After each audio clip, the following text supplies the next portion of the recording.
This is Advisor 3.0, a show designed to help you as a financial advisor elevate your professional practice, transform your clients' lives, and take your business to the next level. I am Abraham Okusoya. Welcome to the show. Frankie, welcome to the Advisor 3.0 podcast. Thank you so much for having me. I'm really excited about this. And for those of you who are listening that don't know Frankie, she is the founder and MD of a number of businesses, and we'll get to that later on, but Frankie Wealth Management. And before I go into anything, I can't believe you've just shared with me that you're off to the House of Lords tonight and that you're up for a special award. What is that? So I have been shortlisted for Entrepreneur of the Year, which is super exciting, along with Best Financial Planner. Incredible. So yeah, fingers crossed. And there was me thinking that you put this lovely dress on for our podcast, and actually it's for the House of Lords. So, well, we'll get to that later on. So, well, congratulations and the best of luck for tonight. But thank you. Do you know what? Let's start a little bit with who is Frankie? Talk to me about, where the journey began and a little bit about your history.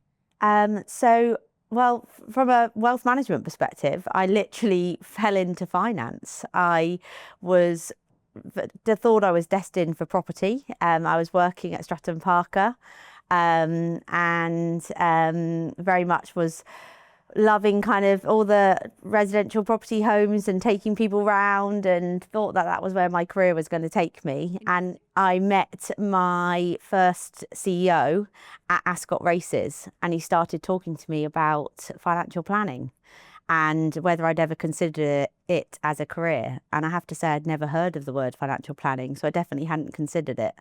And one of the remarks that really struck me was he said there wasn't enough people in the industry. And that it was a really relationship focused business and role. And so I thought I'll look into this more. And now I find myself running my own wealth management business, which is slightly crazy 8 years on. Only 8 years as well. Only 8 years. But yeah, I think who I am is somebody who loves working with people. And so that's very much the central to everything that I do in my businesses. And I mentioned in the intro that you run a number of businesses, because it isn't just the wealth business. Talk us through kind of the different arms to the Frankie empire. So my business, or kind of first business venture, was a community called Frankie's. And I was very much stuck for the name. And then one day somebody said, just call it Frankie. And I was like, okay. So I promise it's not an egotistical thing. It was simply because I couldn't come up with anything else. But Frankie's is an educational platform for female founders and female professionals to learn and engage more with finance. And it's looking at all aspects of finance. And we're really fortunate. We've got some amazing sponsors. So Boodles, the jeweler, our brand sponsor. I've just launched an art club with Bonhams. And it's all about opening the conversation about money, but also thinking about different ways that you can engage with finance. I think sometimes people just assume you're going to be talking about investments, pensions, tax planning, all of which is super important. But actually, I want to try and show that you can have fun with it, and that you've got to make your money work for you. So that was the community side. And really, the community grew legs that I didn't really envision. I was using it as a kind of business development tool in my previous role and wanting to meet more people. And I noticed that a lot of financial advisors around me were networking with accountants and lawyers and professional services, which is really important. But not so many people were doing it from the grassroots, bottom up, and really kind of getting to meet that end client. And I just decided to go after the end client rather than the professional services. And what's been interesting is professional services have now come into the membership, but it wasn't kind of where it was formed. So that was the first one. And when I started getting all of these sponsors, I then thought, gosh, I feel like an entrepreneur doing the splits. Because I still had the safety net of the role at the previous wealth management firm I was working for, and the salary, and I kind of always had in the back of my mind, well, if this doesn't work out, I can always fall back on that. And then I was on holiday and I just thought, what are you doing? You can see that this is growing and people are really engaging with it. You need to take the leap. So last year I took the leap and launched my own wealth management business, which is the main thing we do. And then in the summer of last year, my boyfriend says we should never go on holiday because I always launch another business. I was thinking about a solicitor who I'd given lots of leads to for wills and trusts and legal services of various forms. And I thought, gosh, how many leads has he had? Because we're doing all of these amazing events and meeting so many people. And then I worked out that it was a lot of leads. And so I decided, well, I'm going to bring that in-house and do that myself. So we have a trust and estates arm of our business as well. So Frankie, I think you speak a lot about community in everything that you do, be it whether it's Frankie's or whether or not it's the wealth management side of your business. What does that mean to you? I think community is just about bringing people together and empowering them. And my whole mission is to empower people beyond just their money. So I think there are things that happen in the community which I didn't really realise, like friendships being formed, people being brought together, jobs, people raising money for startup companies. And there's a lot of kind of inspiration. And I think it's that bringing people together. And also since COVID, I think that we're almost tricked personally into believing that it's all remote's the way forward. I disagree with that. And I think that you can't take away the power of people working together. And so all of my events are pretty much in person and have been since 2021. And they've just grown and grown and grown. And I think that people do want that in-person contact to build those relationships and that trust.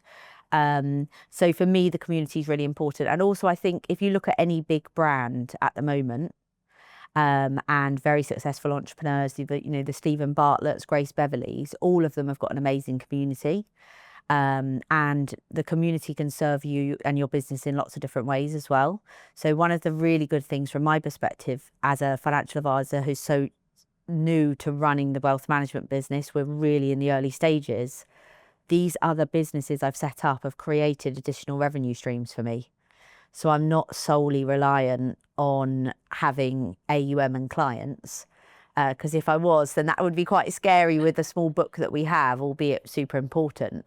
So I think that the community has just opened a whole host of different doors for me, which is super exciting. Well, let's focus on the Boodles one because that fascinates me, understanding it. Just talk us through how that came about and kind of what's that meant for you and the community. Boodles have been just phenomenal. They really believed in me from the beginning. So I met Honor Wainwright, who is one of the heir to Boodles, through one of her colleagues who had actually been engaged with my previous wealth management business.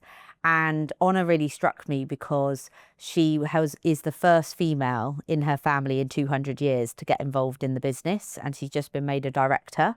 And we really bonded over young women trying to do things and get on in family-run firm or within business. And we decided to come together. And so they became the brand sponsor of the Frankie's community. And we've done some unbelievable events with them, dinner series we've launched with them and various things that we do. But it's a great way to come together. And I think that also it's showing that fun as well. Yep.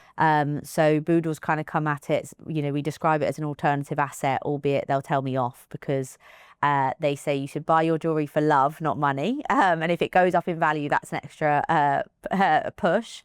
But it was really good and it put me on the map, I think, for getting these interesting collaborators and sponsors and partners and coming at things a little bit differently from just your standard kind of law firms and accountancy practices and investment banks.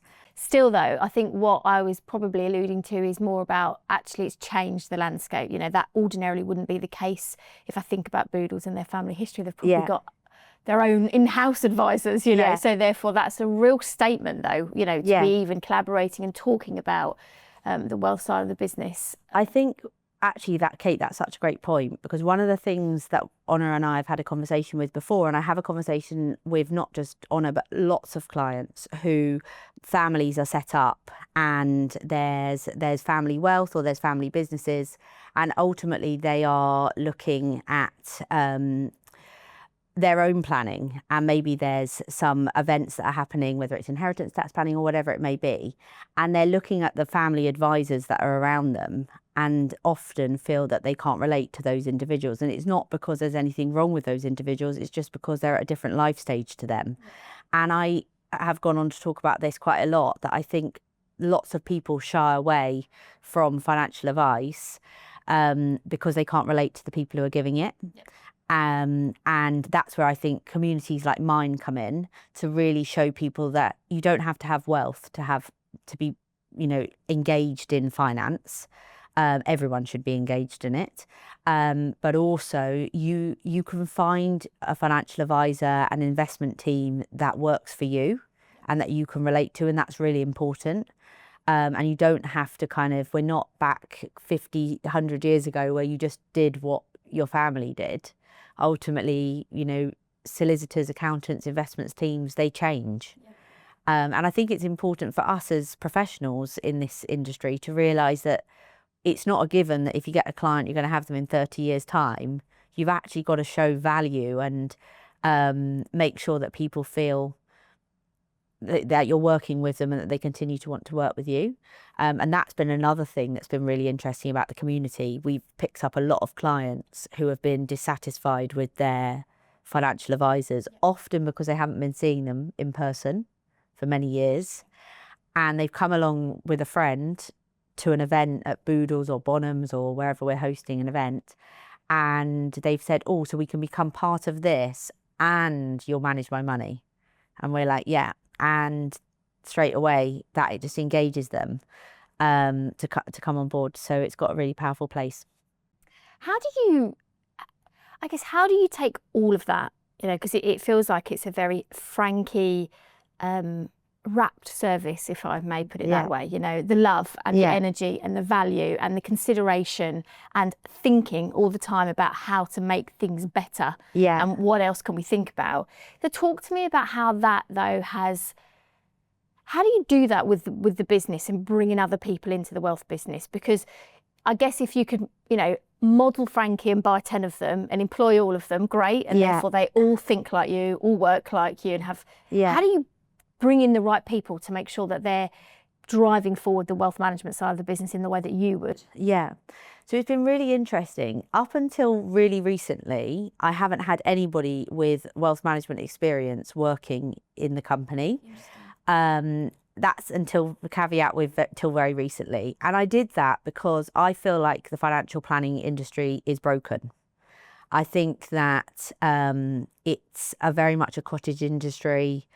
It lacks dynamicness. I think there's amazing people I've met, but there's also a lot of people that I think, wow, I can't believe somebody gave you £1 to manage, let alone you have a book. And I think that, you know, we've got to look at the fact that there is a huge amount of people that do not engage or speak positively about financial advisors. So somewhere along the way, things are getting mistranslated or it's not working. And so my view's been, I don't want to build more of the same.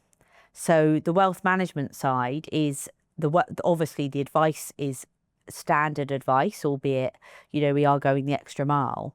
But I think all the other things that we're trying to do, we're trying to come at it with a fresh, dynamic, proactive approach. And I've been able to do that by having amazing support at board level and within my team and those I've put around me who are successful businessmen and women, but they haven't built businesses in the wealth management sector. And I think that's been really important for us. However, now I've got an amazing lady who's just joined the team from a kind of back office operations perspective, 2 individuals actually who do have significant experience. But it's interesting having them come on board because we want to get those processes and have that kind of experience within the team. But it's also making sure that we don't bring old habits in of things that then don't work. It's making sure we're being efficient and but we're thinking about client first and how we can improve things rather than just becoming another, you know, RFA that consolidates into a big firm in 20 years' time, which is not what's going to happen. So it's interesting though, up until late, having nobody with wealth management background, Yeah. that clearly hasn't been a problem for the clients or the conversations that are happening, which is really interesting, because you would think that people need to speak to somebody that comes from a background, or clients certainly. Well, I think obviously I'm fully qualified and we're independent. We're working with all the, investment banks and companies like yourself. And, I can lean on my network for the expertise and opening doors. So it's not saying nobody knows what they're doing. Of course. It's saying, but the people I've put in the business, I've approached people like my marketing team. Nobody has ever marketed a financial product before, because I don't want to market like every other relatively boring wealth management firm. I want to come across as different, and it's working, and it's capturing really, really interesting people. And the other thing that's been fascinating is when I started this journey, everyone said you'll only get young people. I don't get young people. I get very wealthy people who are, and also they say you'll only get small tickets for this sort, if you want to approach it like that. Again, that's not the case. In the last year, my smallest client has been 800,000 new business onboarding. So again, coming back to how it's broken, it's just people are looking for different things. Yeah. But it's the community, and it's having a person and being personable, and the trust piece, and feeling that they can really engage while still being professional and knowledgeable. And I like to see myself as a bit of a connector. I'm very good at kind of connecting the dots and connecting people together. And I think that people are definitely looking for something different at the moment. It's fascinating to me, because I think it's kind of almost, you're not even a wealth management business. And I don't mean that in a bad way. No. I mean that in a good way, because actually it's almost like that's kind of way down here on the list of what it is that your business does for clients, and the approach that you take, which is fascinating, because I guess we're all ingrained and trained that, you follow this process or this swim lane, and this is what you have at the end of it, which just sounds refreshing. What are the plans then? Talk me through the next kind of 2, 3, 5 years for Frankie's Wealth Management. So we're on an absolute mission to get to 100 million under management. Have you given yourself a deadline? I want to do that in the next, say, 3-4 years. Okay. We're at 20 now, nearing 25. So, and we started last year with 12.5. So we're going gung-ho. Which is great, but I want to get there with the least amount of people as possible. So, I also think that this isn't, we have to be honest about who should be paying for financial advice, and make sure that, there's so many things that people can do themselves. I think that's one of the reasons for the community is I meet a lot of people who I'm like, just join and learn and engage and come to events and, teach yourself basically, and have the, be confident enough, my strapline, to have the confidence to be bold, to not have to pay out in fees if you're looking to invest a £20,000 ISA. You don't need to pay somebody like me to do that. And I think that we've got an environment of knowledge is power. Yeah. So my other mission is I want to empower people to not just think I need to ring Frankie because XYZ's happened, or I need to speak to so-and-so, actually understand it themselves so that they can navigate things without needing to incur professional fees, and that we then focus advising on the people that really do have complex situations or do need the advice. So that's the mission for the community. And I don't know, people always say to me about like exits and things, but I think to myself, it's my baby. So I'd love to just build something that can grow, and I'd like to see more female financial advisors coming in to the industry. I want to see more young people coming into the industry. I think it's not just a female problem we have. There's an age problem. The average age of a financial advisor in the UK is 58, which is completely mad to me. I'm like, when do they stop? I didn't know that stat. Wow. So it's a crazy stat, but also, as kind of shocking as that is, it's also such an exciting time for people like me, because the opportunity is so big. Like when I speak to young people and they're umming and ahhing about what to do, I like want to jump up and down and say there's an industry that is absolutely ripe and ready for young talent to come in, because there's simply not enough advisors to take over in the next 30 years. I feel like there's a Frankie's Academy cases, brewing here. 100%. I'm like, oh my God, we've got to do something. But I think it comes back to that, I didn't know when I was stood at Ascot Races what financial planning was. It just hadn't been a word that I'd ever heard. And my parents didn't, were successful, but they weren't particularly financially interested. So it was completely new to me. And I think you can't be what you can't see. So we need to be talking more about that, what a great career and what a great opportunity this is, particularly for somebody if they're entrepreneurial, because ultimately you can run your own, you're running your own business. And I don't know I think I would have always eventually ended up starting a company. I think I've always had that in me, but I don't think I would have done it so early had I not seen such a big opportunity in this particular sector. And talk me through then. So you just touched on your parents there, and successful but weren't financially, it wasn't on the forefront of their minds, shall we say. How's that world now for your parents? So sadly, I lost my mum when I was 22, and actually that was the most life-changing moment for me so far. She was the most incredible woman, and it was really hard, and I was at uni and I was just feeling very lost. But also what was so interesting for me was that my mum held the purse strings to the family home. And so although my dad had his own business, was relatively successful, he just focused on going out and earning the money. And he was just very much like to my mum, crack on and, sort everything out. So I watched him fall apart when she passed away. And I remember him asking me, like, do you know if mum had, where she had like our savings pots? And I remember thinking, oh my goodness, this is completely mad. Like, how he not know that? So interesting though, because that just wouldn't have been it wouldn't be what you'd expect. No.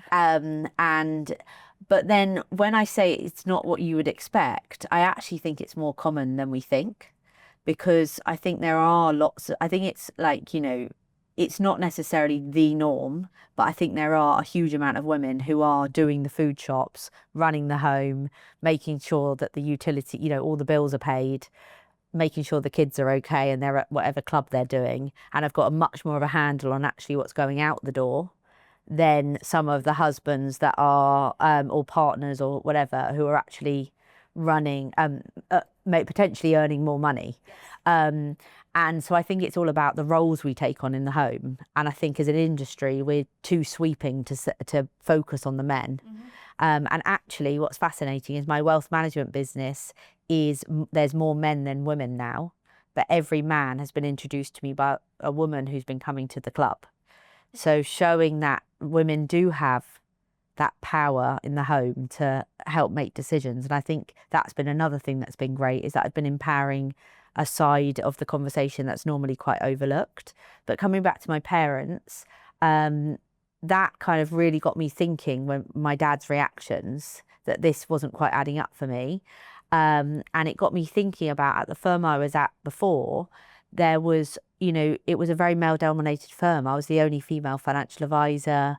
All the client entertainment was racing, horse racing, golf, shooting, football, rugby. And I felt that women were being left out of the conversation. I kept thinking about my own circumstances, and that's what led me to create the community, and it all sort of rolled on. But my dad to this day still is completely bemused. Has he found the savings pots? He's found the savings pots. Good. And he's completely bemused as to how we've ended up here. And he came to my office the other day, which we've just moved into, and got very emotional, and is like, how have I ended up with a child that has her own wealth management firm and I couldn't tell you what a premium bond is? Oh, love, that's just wonderful. Yeah, tell us about the new office. So we've just moved into a new office. We've got a home. Wow. Huge step, scary step. but really important. And I think I didn't realise how important it was until just seeing the reaction of my clients. And I think because my whole ethos has been about in person and about having a home is really important for them, and they want to come and see me. So I don't actually do very many Teams meetings, and the clients want to come in, they want to engage, they want to come to events. So for us, this is a really great step. So we're now based in Waterloo, and super convenient, right opposite the station, and it's really nice. And I think it's also good with a small team. So there's 8 in the team now, which is terrifying. But with a small team, not everybody's full times. We've got some people doing part time. But again, I feel like we're building something. And when you're building something, it's important to be in together building it. I've found it quite lonely running this, really, because as I said earlier, it's grown legs that I didn't really envision this quickly. Yeah. And, you know, I'm 30 years old. And when I left to start this business, I'd never even managed anybody. I hadn't even had been a manager. And now suddenly I employ all these people. And you're dealing with so many things that come across my desk now that I'm like, oh my God, Google, what happens when an employee says X, Y, Z? But it's, you know, I think having people in and making them see what mission you're on, and that particularly in a startup, your role is so important in this. You know, everybody's got a part to play. There's nowhere to hide. Yeah. And I think that I've seen a real shift in the team since we've had the office, that it's like, okay, Really? we're really gonna do this. I look forward to coming over and seeing it soon. Yes. Talk me please. through, you mentioned lonely, you know, as Yes. part of this journey. And I think that there'll be lots of listeners thinking, you know, they've either been on that journey, they're embarking on that journey presently. What other challenges do you think you faced coming from an employed advisor in a firm to then going out and thinking, do you know what? Put down the pina colada. Yeah. We're going back to England. I'm going to start my own business. Yeah. What other kind of challenges have you faced as part of that? I think my biggest challenge when I started out, not from the business, but the biggest challenge when I started out and I was employed was being a young female. I always felt that that was like against me. I actually think that's my superpower now. Because I think that, coming back to those stats I said earlier about the age of financial advisors, being young and having longevity that you can grow together and you can be with them for a long time, people buy into that a lot more than they do somebody who's maybe got 5 to 10 years left and they think that they might be sold to whatever. So I'm winning a lot of business kind of on that. So I think that was like a big thing I overcame. But in terms of running the business, I think my biggest learning and challenge at the beginning was I am very good at certain things and I'm not very good at an awful lot of things. And operationally, that is not my bag. And I needed to delegate and put people around me who were better than me, much better than me, at a lot of those sorts of roles that actually get the business running. Yep. And I think that being brave enough to admit that you can't do everything and that you've got real kind of gaps in certain parts of, you know, certain areas, and getting the right people in is really important. And I wish I'd done it a little bit sooner, but we're still, you know, acknowledging it very early on. And I meet a lot of people who held on and didn't acknowledge, and they've got themselves into much, you know, difficult situations down the line. So I think that that's been a challenge. And then also I think the pressure, that's something I'm still learning to deal with. Because I think when it's on your own, and also I did a fundraise and I've got 2 amazing investors, which, funny story, I spent the first year checking my bank balance every single day so that I made sure that I still had their funding, because I was so petrified when they gave me the money, because I was like, oh my goodness, these people have believed in me, they've backed me, they've given me their savings to go and build this thing.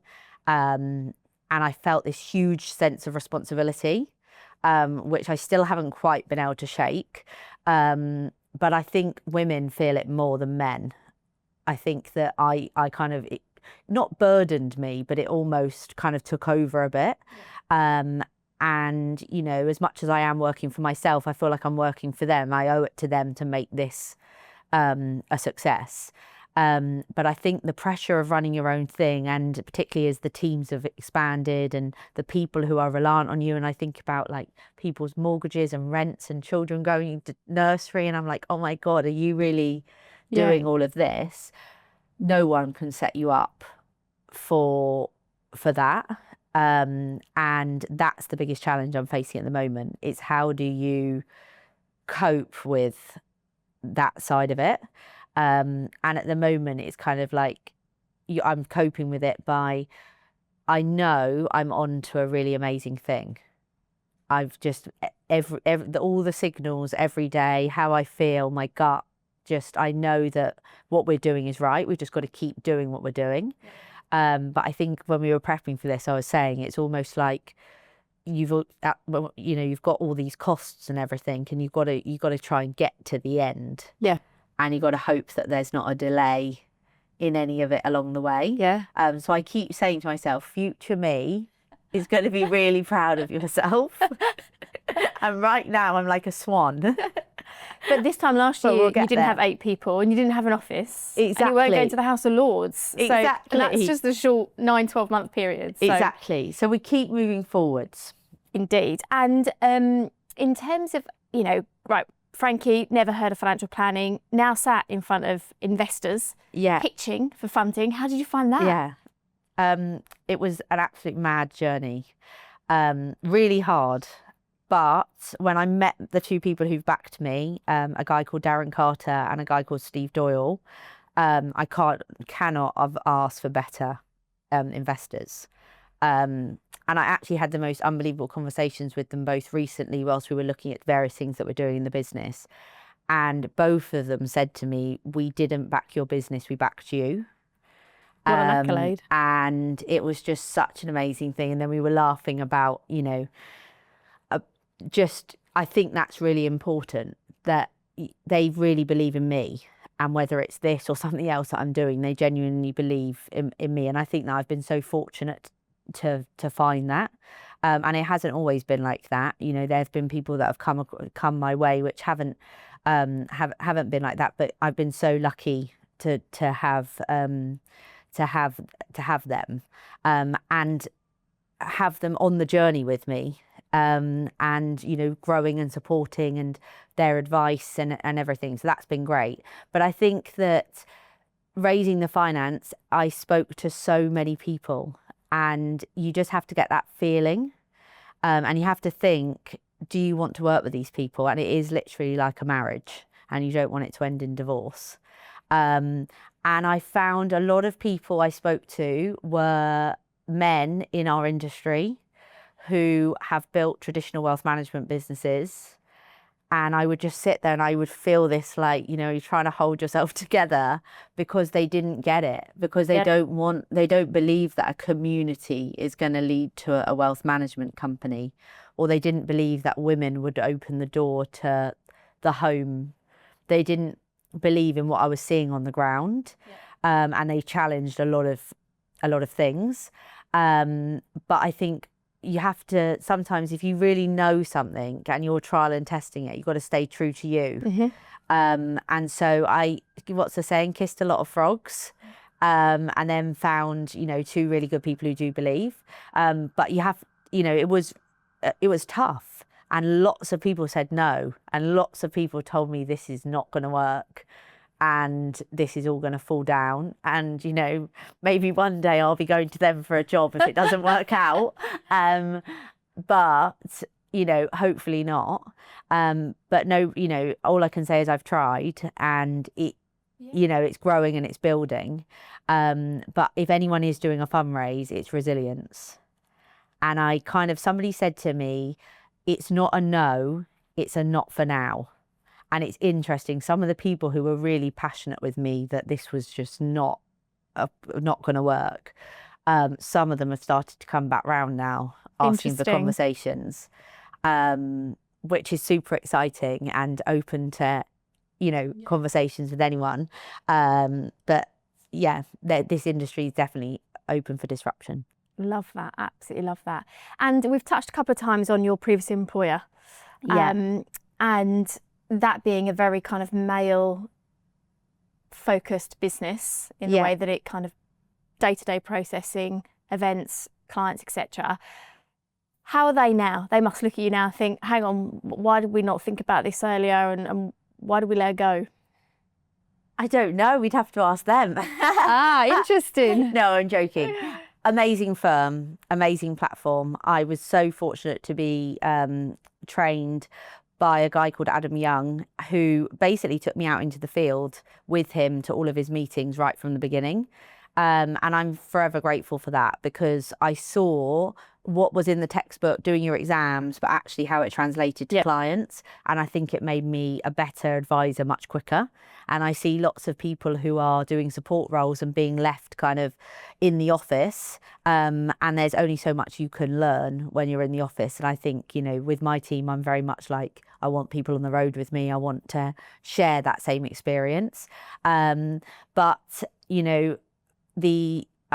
I can't say what they think. They did give me the ability to launch the Frankie side, and I built that community initially through them and saw good success with that. But community takes time, and I think the hardest part of it was, and for anybody who's got a firm that's listening to this and maybe's got somebody in their team who's trying to build community. The Frankie's business started in 2023, but actually the event started in 2021. So Frankie's as a company has actually been going now for over 4 years. And it takes so much time to build that. Yeah.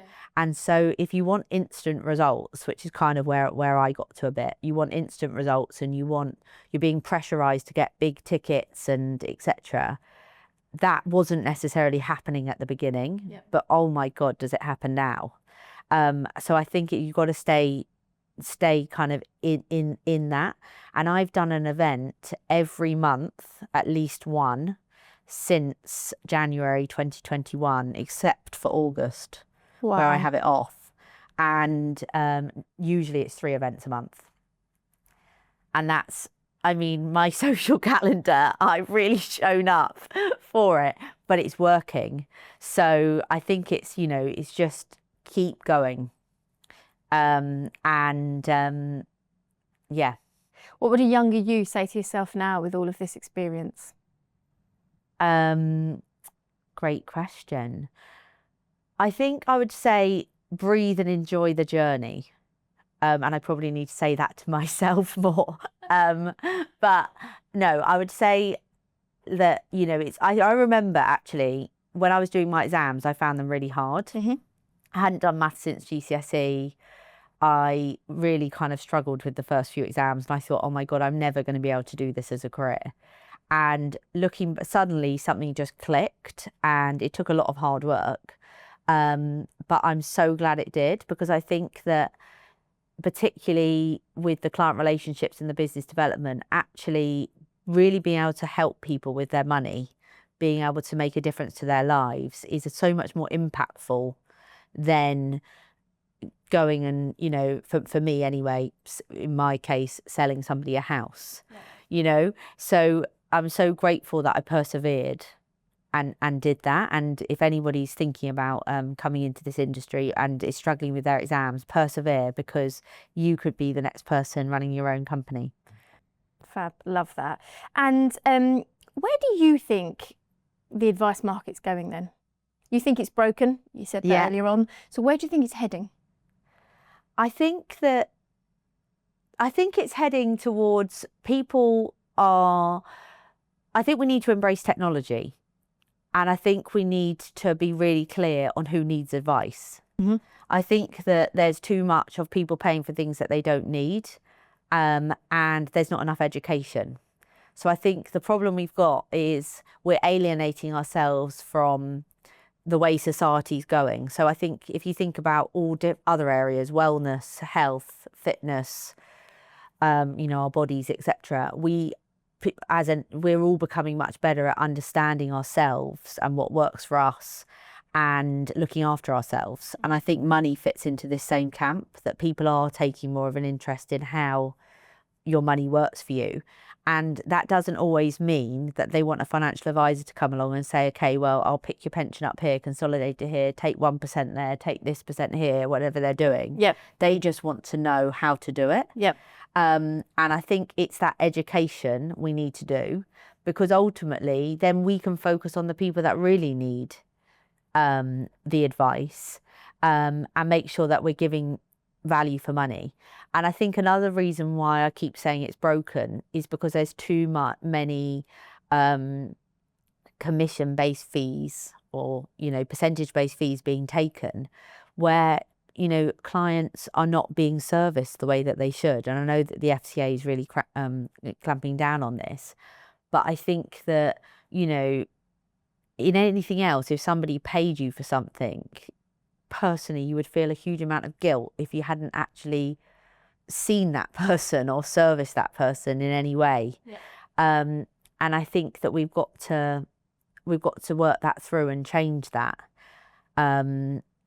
and make sure that we find a way. And I think technology is the answer as well, because it is hard. There's lots of things we have to do, and it is, it takes a lot of manpower at the moment, or woman power, to do it. So I think we do need to embrace technology and change. And as an industry, it hasn't struck me in the 8 years as a place that wants to embrace change that quickly. But maybe again, that's the golden nugget for somebody starting out. Yeah. That you can take advantage of how slow this sector is. Yeah. And actually, similarly to how Timeline have kind of taken the market on the most incredible journey through using technology. Yeah. It's definitely there for the taking. Thank you. And thank you for the shameless plug. I promise everybody we didn't prep that as part of our as prep session. Frankie, it's been an absolute pleasure. Thank you for joining us on today's podcast. We'll keep everything crossed for this evening, and we wish you the very best of luck, and do keep us posted. Thank you so much. Thank you. That's a wrap on today's show. Massive thanks to my production crew, especially Jake Osha, Melissa Canham, and the entire team. And of course, to our sponsor, Timeline, the market-leading provider of integrated planning technology and model portfolio service to advisors. I do hope you've enjoyed today's show. Head over to Apple Podcast and give us your review there. Until next time, goodbye.